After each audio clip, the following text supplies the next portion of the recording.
வணக்கம் நண்பர்களே, இன்றைக்கி எந்த வண்டி பார்க்க போகிறோம்னா ஆல்டோ வண்டி தான். இன்ஜின் ஆயில் மாற்ற போகிறோம். 17 ரிங்ஸை எடுத்து டக்குன்னு லூஸ் பண்ணோம்னா ஆயில் வெளியே வந்துட்டு, ஆயில் அந்தளவுக்கு மோசமாக இல்லை, சரியான கண்டிஷன் தான், மாற்ற கண்டிஷன் தான்.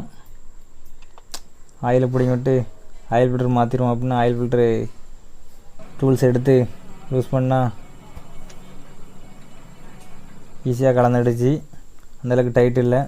ட்ரெயினட்டு போல்ட்டில் மரம் எதுவும் போயிருக்கான்னு பார்த்துட்டு அதை டைட் வச்சுருவோம். நார்மல் டைட்டு தான் வைக்கணும், ரொம்ப முண்டி வைக்கக்கூடாது. அதுக்கப்புறம் ஃபில்ட்ரு வாங்கி ஃபில்ட்ரில் ஓரிங்கில் லேசாக ஆயில் போட்டு மாட்டினோம்னா ஓரிங் டேமேஜ் ஆகாமல் நீட்டாக மாட்டிடலாம். ஃபுல் டைட்டு முண்டி வைக்கக்கூடாது. அதுக்கப்புறம் இன்ஜின் ஆயில் ஒரு 3 லிட்டரு ஊற்றிடணும்.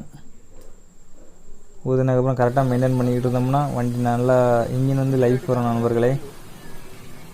ஸ்லோ ஸ்பீடில் கொஞ்சம் நேரம் ஓட விட்டு அதுக்கப்புறம் ரேஸ் பண்ணணும்.